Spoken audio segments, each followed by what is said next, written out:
दोस्तों, good morning. Welcome to my channel. I hope so आप बहुत बढ़िया है। मैं बहुत ज़्यादा अच्छी हूँ और आज बहुत दिनों के बाद मैं अपने चैनल में आप सभी को वेलकम कर रही हूँ क्योंकि मैं काफ़ी ज़्यादा बिजी हो गई थी उसकी वजह से। बट नो वरीज, आज ब्लॉग बहुत ही अच्छा लोकेशन पर बनने जा रहा है। भले ही मेरी आवाज़ आपको स्टार्टिंग में आएगी, उसके बाद नहीं आएगी, क्योंकि इस लोकेशन पर मैं नहीं, अरुण और उनके कुछ फ्रेंड्स गए थे। मैं नहीं गई थी क्योंकि मैं अगेन बिज़ी थी यार, तभी नहीं गई। बट हाँ, आप जो भी इस ब्लॉग को देखोगे एंड तक ज़रूर देखना, क्योंकि इसमें आपको लोकेशन इतनी ज़्यादा सुंदर है और हिस्टोरिकल जो भी हमारी हिस्ट्री है हिंदू धर्म की, तो वो प्रॉपर से आपको पता चलेगी। तो आजा फिर चलते हैं। में पहुंच के मंदिर का आउटर साइड व्यू देख लो। ये अरुण के फ्रेंड्स हैं और यहाँ से थोड़ा सा ट्रैक करने के लिए है ऊपर को। आई थिंक सो तो कुछ सीढ़ियाँ हैं चलने के लिए, मैंने भी वीडियो में और सुना ही है और इन्होंने मुझे खुद ही बताया हुआ। बाकी ये आपको आगे पूरी ब्लॉगिंग करके बताएंगे, पूरी हिस्टोरिकल जो भी चीज़ें हैं। बट व्यू को देखना बिल्कुल भी मिस मत करना। वाओ, मतलब इतने टाइम बाद मैंने इतना सुंदर व्यू देखा, अपने घर की याद आ गई हिमाचल की।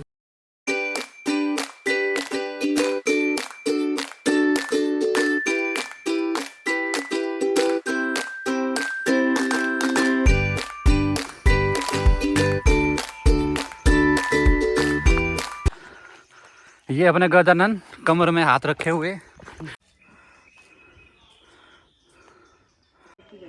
आप बताते रहो। ये जो है ना, ये नौ नाते, अगर एक गिनेगा 1 2 3 और नीचे ये सांप है ना, देखिए यहाँ पे भी नवनाथ है सब।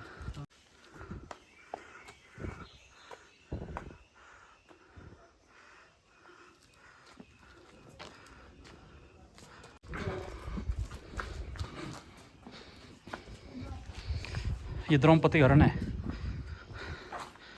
ये सब अलग हुई है पांडवों की भाई।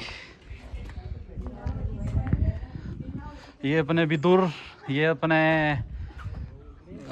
पितामह भीष्म, ये अपने धृतराष्ट्र और उसकी पत्नी, और ये अपने क्या नाम था उसका यार,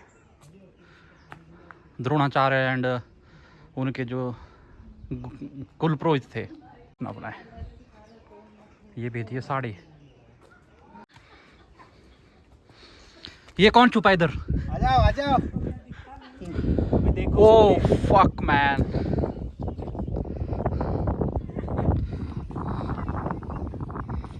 ऑसम। समुद्र मंथन हुआ था ना, तब भगवान विष्णु ने अपना कछुए का अवतार लिया था। पहाड़ अपने ऊपर रखा था इन्होंने, और जब देवता एंड असुर जो थे दोनों साइड लगे थे, तो इनके पीठ के ऊपर पहाड़ है, इसलिए शिव जी के मंदिर के बाहर इनका वो लगाया जाता है, कछुआ। हाँ, मतलब नंदी के बाहर कछुआ लगता है ना। और ये था अपना, जब दुनिया खत्म हो गई थी तो भगवान विष्णु ने बोला था मनु ऋषि को कि जब दुनिया खत्म हो जाएगी मैं मूसक मतलब मछली का रूप लूंगा, तो उसमें सप्तऋषि को बिठा के लाना। तो ये मछली थी ना, उसने उसको खींचा था, नाव को, किश्ती को। फिर ये क्या है कि क्या बोलते, इसके ना विष्णु भगवान के 2 द्वारपाल थे, जिन्होंने अगले जन्म मतलब कुछ उनको श्राप मिला था। फिर उन्होंने 2 भाई थे, उन्होंने पृथ्वी को समुद्र के नीचे रख दिया था। तो फिर जब समुद्र में डाल दिया था पृथ्वी को, तब इन्होंने ये अवतार लिया था। फिर अपने दांतों से पृथ्वी को ऊपर लाया था। ये पृथ्वी है। हाँ, पृथ्वी को समुद्र के नीचे, मतलब वो दूसरे ग्रह पे किधर तो पानी था, उधर डाला था। ये अपना नरसिंह अवतार है, वो तो आपको पता ही होगा। पिलर से निकल के जो जो धरती मार्स, धरती के ऊपर ना, आसमान के नीचे भक्त प्रहलाद। ये वामन अवतार है। जब राक्षस बाली नहीं थे, उन्होंने पूरी सृष्टि 3 कदम मांगे थे भगवान विष्णु ने।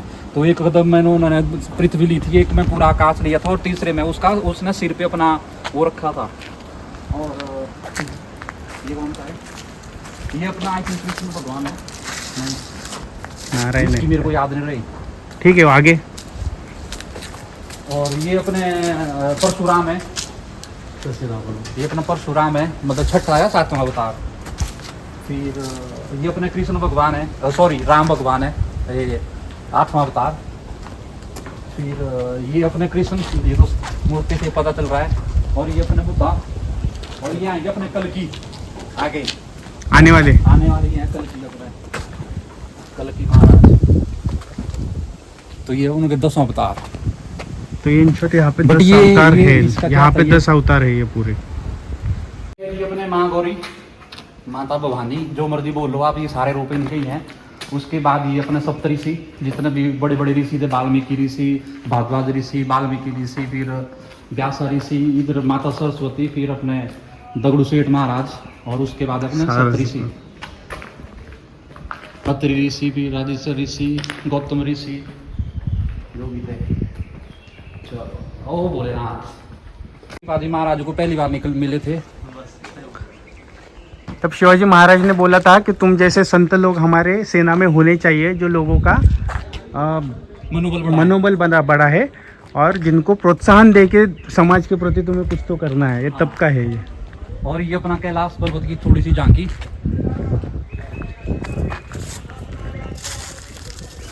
ये अपना वो है, क्या बोलते हैं उसको, मानेश्वर, मतलब मानसरोवर बनाने की कोशिश की गई है इधर। क्या कुछ और तो नहीं है ना?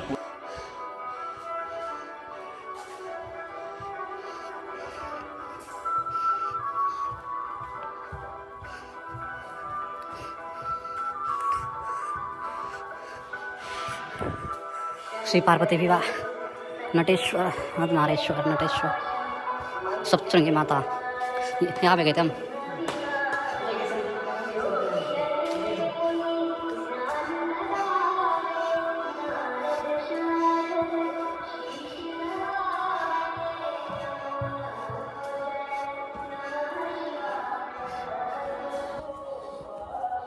माता लक्ष्मी ना, वो लक्ष्मी कोल्हापुर वाले।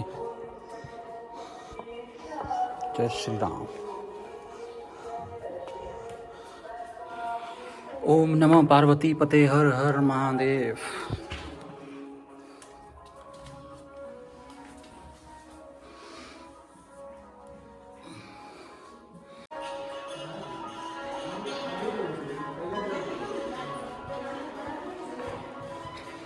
ये मैंने पहले नंदी देखे ऐसे बैठे हुए।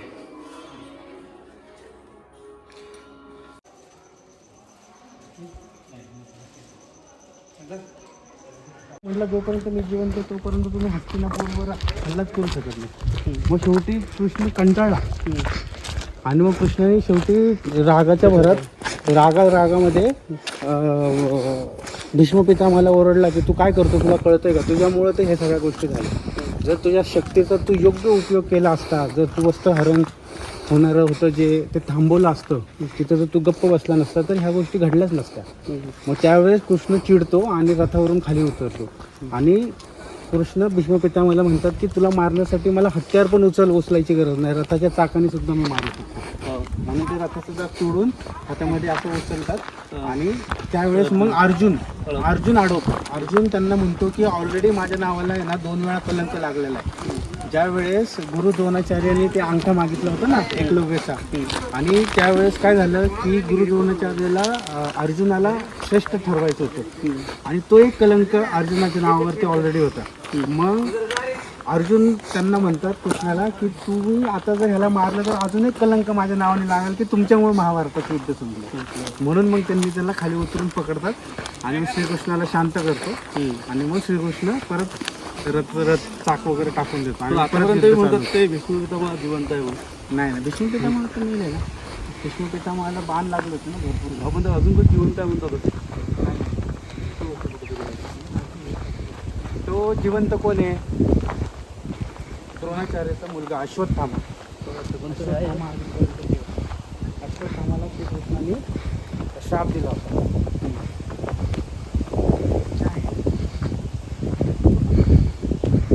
संत तुकाराम, ज्ञानेश्वर, एकनाथ, मुक्ताबाई मी बोलत आहे ना, वो आहे माता का उससे कुल्हाड़ी से काटा नहीं था गला, वो है ये।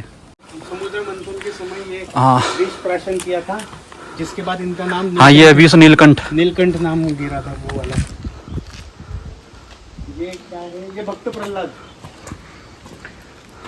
ये भक्त प्रहलाद का स्टोरी दिख रहा है। हाँ, ये भक्त प्रहलाद यहाँ पे, छोटा सा स्टोरी है, इतना भी बड़ा है ये भक्त प्रहलाद जाने के लिए। और ये अपने नारायण साहब सो रहे हैं शीश सागर में। इनके नाभि से ब्रह्मदेव आते हैं ना, ब्रह्मा से निकल गए, और ये ब्रह्मा के 4 पुत्र हैं वहाँ पे। हाँ वो है उसको 2 द्वारपाल, जिन्होंने पृथ्वी नीचे डाली थी ना, वो नहीं, वो अलग है। देख यहाँ पे तुझे पर जो है पानी जो है वो सब धरती में हाँ है ना। लेकिन अपना इतिहास, अपना हिस्ट्री ऐसा बताता है, हिंदू कल्चर ऐसा बताता है कि पानी सिर्फ जमीन पे नहीं है। श्रावण बाढ़ जो अपने मम्मी माता पिता को जो लेके गया था, वो वाला है वहाँ पे। इसको श्रावण बाढ़ बोलते हैं। जो उसके बूढ़े मम्मी पापा थे ना, उनको यात्रा करनी थी भगवान की, तो उसने अपने वैसा वो तराजू बनाया उनको, और कंधे पे लेके फिर वो दर्शन के लिए लेके गए थे। उसकी उनकी पूरी स्टोरी तो नहीं पता है। पूरी स्टोरी मैं सुनाता हूँ। सुननी है क्या? हाँ फिर सुनेंगे ना। तो हुआ ये था, तो अब सुन लो यहीं पे खड़े खड़े, ज़्यादा विजुअलाइज होगा आपको। हुआ ये था कि श्रवण अपने माता पिता को, बूढ़े माता पिता को लेके जा रहा था तीर्थ धाम के लिए, कहीं तो लेके जा रहा था। रास्ते में इनको प्यास लगती है, और नहीं ये देख लिया लोगों ने, तो मैं तेरे को, तो उसके बाद क्या होता है कि बोला कि अब तू, अगर मेरे माँ बाप तेरा पानी पीते हैं तो उनको पिला। देखो ये आओ बीतमा भीम, जो बाणों की सैया पे लेटे हुए।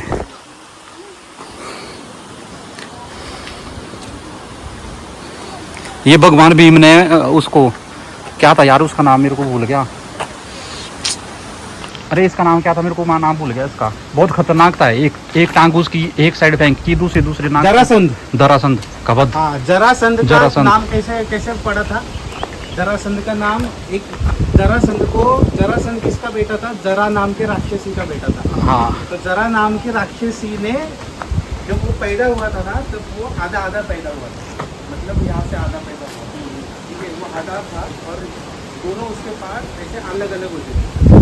तो जरा नाम की राक्षसी ने उसको फिर बहुत सारे ये किया, तपस्या करके फिर उसको जोड़ दिया। इसलिए तड़का उसको जैसे ही भीम तोड़ता था ना ऐसे, ये देखो भगवान श्री राम भी वो वापस से जुड़ जाता। ये देखो भगवान राम, भगवान शिव की पूजा कर रहे हैं इधर। भाई यार आप देते शिव भगवान सबके। मैं सुनाता हूँ गदरा नो स्टोरी। ये क्या है? ये पानी पिला रहे हो? ये तुकाराम में आई थिंक जानवर को पानी पिला रहे हैं। गाढ़ वाला पानी चले गए थे अपने लंका, तो कुंभकर्ण साहब उठ रहे थे, तो उनको देखो तीरंदाजों ने उठाया हुआ पानी, तीरंदाज घोप के ये वो दिखाए हुए यहाँ पे।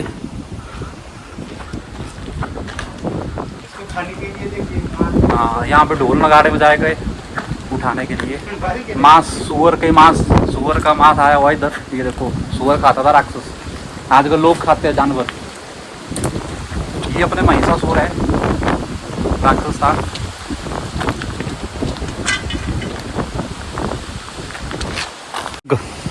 जो स्वर्ग जाना चाहता है वही ऐसी नारियां वहाँ पे डांस करती है। ये है नृत्य हो रहा है भाई स्वर्ग में। वो ये है ना अप्सरा। हाँ अप्सरा है, ये इंद्र की अप्सरा है। और इंद्र देखो वहाँ पे बढ़िया बैठा हुआ, दारू मदिरा पीता हुआ। हाँ, ये जब समुद्र ये है वो अमृत पिला रहे थे, तो शनि ने, ये आपके राक्षस हैं, ये आपके देवता हैं, और ये है अपने मोहिनी अवतार लिए हुआ जब भगवान नारायण है। ये देखो मोहिनी अवतार। तो ये अमृत पिला रही थी, तब एक राक्षस ने जानबूझ के, तो उनको समझ में नहीं आया। नहीं, उसने भगवान एक देवता ने पकड़ लिया। मैं सुनाता हूँ उसको, भाई सुनाते हैं क्या? राहु केतु है ना, हाँ। राहु केतु ना, वही मैं बोल रहा केतु लाके हूँ, ये बाबा बोले ना। हनुमान इतना है, ये बाली और सुग्रीव दोनों भाई का युद्ध था। ये मारा यहाँ से श्री राम ने।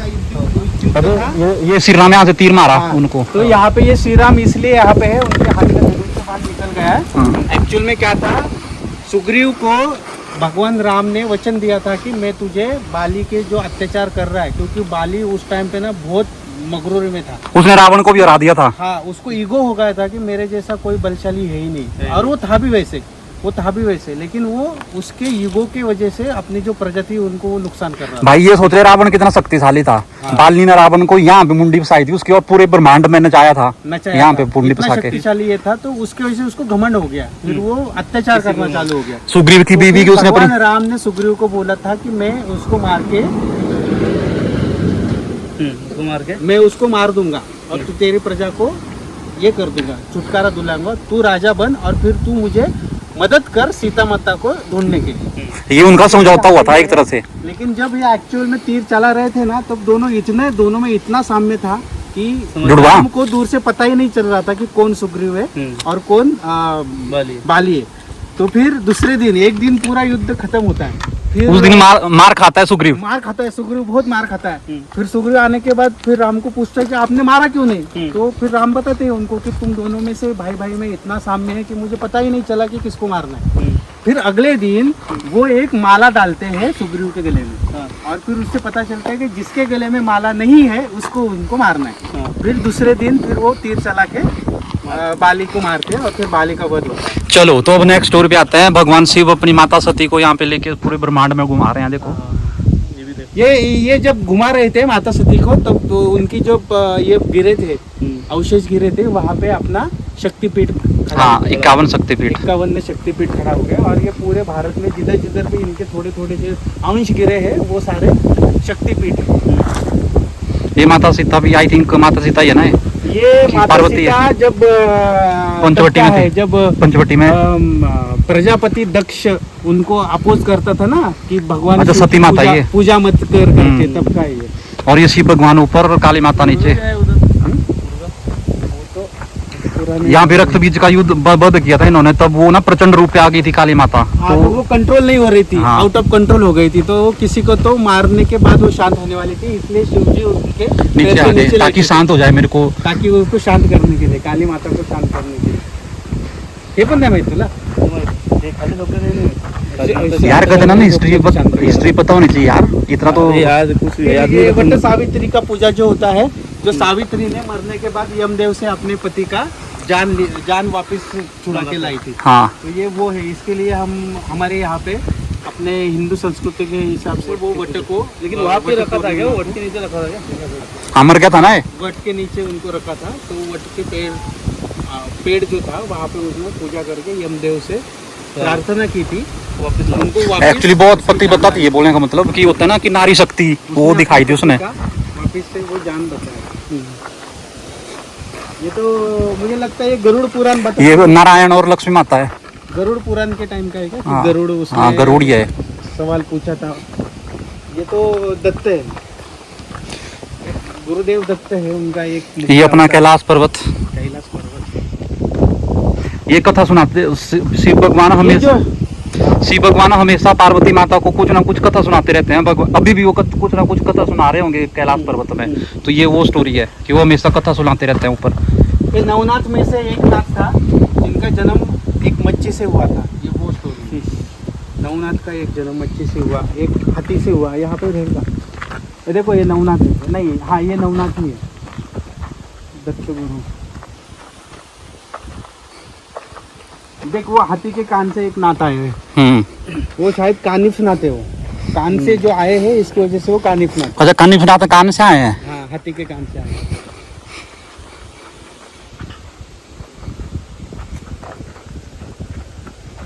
ये भी कौन सा तो नाथ है, ये भी नाथ है। ये अग्नि से आए हैं। ये नवनाथ की स्टोरी है यहाँ पे। हाँ अग्निनाथ है, ये अलग अलग से आए हुए हैं। हाँ ये कानिफ ये नाथ। देख, ये जो था ना ये कानिफ नाथ है।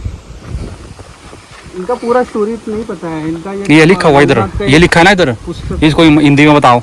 हाँ देखो, कानिफनाथ बद्रिकाश्रमात भगवान शंकर अग्निदेव जालिंदरनाथ बातें कर रहे थे। और उस टाइम पे भगवान शंकर उनको बोले कि देखो जालिंदरनाथ हिमालय में एक बड़ा हाथी है, उनसे कान से प्रबुद्ध नारायण ने जन्म लिया है, ठीक है? हम वहाँ पे जाते हैं। तो वो तीनों हिमालय में गए और उस हिमालय में हाथी वो पर्वत के ऊपर था। तो जालिंदरनाथ ने उनको हाक दी कि हे प्रबुद्ध नारायणा। तेव्हा उस टाइम पे एक 16 साल का लड़का हाथी के कान से बाहर आया और इसके वजह से उसका नाम है कानिफनाथ। और ये रहा वो कानिफनाथ यानी खाली। और वो फिर कानिफनाथ नीचे आए और फिर उन्होंने सबको प्रणाम किया। और इस तरह से हाँ, तो वो तीन लोग कौन थे? बद्रिकाश्रम में भगवान शंकर, अग्निदेव और जालिंदर। ये भी इनका भी तुमच्या असं जिल्ह्यात आहे त्यांचं हे समाधी मठी तालुका पाथर्डी जिल्हा अहमदनगर येथे आहे. संजीवन समाधी. ये ना ये कानिफ एक नाथ है, एक नाथ में से एक नाथ को लड़का हुआ था। तो फिर उसको मारा तो पत्थर में वो। हाँ, तो फिर वो सन्यासी को लड़का क्यों होना चाहिए, इसकी वजह से उन्होंने वो ये जो आप नीचे स्टार रेस नूरी। हाँ, कि वो लड़के को पटका था लेकिन वो मरा नहीं, उसकी स्टोरी अपने को पूरी नहीं पता है। इनके लिए अपने को नवनाथ का एक ये आता है, बुक आता है, वो पढ़ना चाहिए, तब उनका पूरा पढ़ेंगे धीरे धीरे। चल रही है अभी किताबें काफ़ी, ये सब वही है। यहाँ पे देखो, ये पेड़ से आए नागनाथ, ये नागनाथ है शायद। हाँ, ये देखिए ज्ञानेश्वर सोपान मुक्ताबाई एकनाथ नामदेव तुकाराम, ये उनका स्टोरी है। ये 4 भाई बहन थे ना, एक सिस्टर और 3 भाई। सोपान ये खेलते हुए वगैरह उनका बचपन का फोटो। हाँ, ये वो स्टोरी है जब आलंदी से ज्ञानेश्वर महाराज और उनके भाइयों को जब निकाला गया था, तब इनको बोला था कि पैठन पीठ जा। पैठन पीठ मतलब उस वक्त का सबसे बड़ा एक पीठ होता था, शक्तिपीठ होता था। जैसे वहाँ पे पूरे डिसीजंस लिए जाते थे धर्म के लेकर, तो धर्म गुरु वहाँ पे बैठते थे, तो उनको वहाँ पे भेजा गया था। तो उन्होंने ज्ञानेश्वर महाराज ने बोला था कि ये जो वेद वगैरह जो है, ये अगर हम इन जानवरों को भी बोलेंगे ना तो वो भी बात करेंगे, वो भी बात कर सकती है। इतना अपना वेद, इतना अपना शास्त्र जो है स्ट्रांग है। तो सब लोगों ने उनको मजाक में लिया था और फिर मजाक में लेके उनको चिढ़ाया था। और बाजू से ये एक भैंस जा रही थी एक फार्मर की, तो वो फिर उनको ये सुनने के बाद फिर वहाँ के जो गांव के लोग थे ना, उन्होंने चिढ़ाना चालू किया। तो तू ऐसा बोल रहा है तो तू फिर इस भैंस के मुंह से भी तू निकाल सकता है वेद। तो तब उन्होंने इस भैंसे को भी बोलने के लिए मजबूर किया था, और तब सबके सामने ये भैंस बोल पड़ी थी। जो पसायदान है अपने ज्ञानेश्वर महाराज का, वो पसायदान उसने बोला था। तो ये वाली वो स्टोरी।